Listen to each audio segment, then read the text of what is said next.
Teachers have reached a tentative deal to end their week-long strike. A source close to the negotiations tells us that students could be back in class by Monday.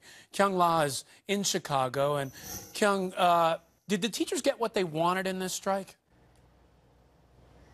Well, we don't know yet for sure because we have yet to see all those details, and the devil, as you know, Ryan, is always in the details. What we do know is that all these cars that you're seeing behind me, these are teachers' delegates. They're the ones who are going to have the final say. This vote will ratify this agreement, and they seem very hearing inside. They were brought into the loop about this on negotiations. The head of the teachers union then spoke to reporters.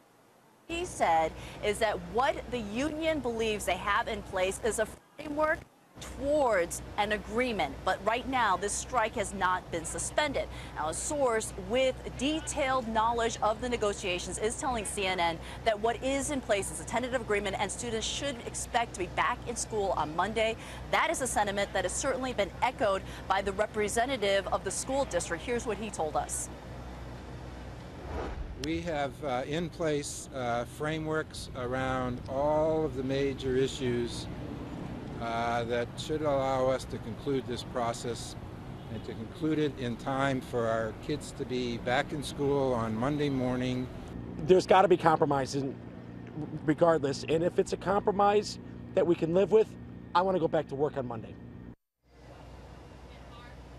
And if that teacher is back in the classroom on Monday, if the students are back in the classroom on Monday, and the details of all of this is released, Ryan, this is something that is going to be carefully combed over, not just by this city, but by many cities across the country where we're seeing similar play out. Ryan. Indeed, absolutely, especially because we're not just talking about pay, we're talking about how teachers are treated in that classroom.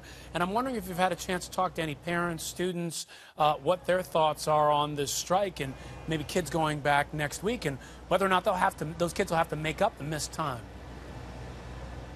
Well, we haven't been able to speak to any parents and students yet, but what I can tell you is that parents in this city are extraordinarily frustrated because we're talking about a large number of students and then all of their support networks, the parents, the grandparents, the aunts, everyone has to chip in order to get through the day. And so they're certainly going to be delighted to make sure that those kids are back in school and hoping that the strike is eventually over.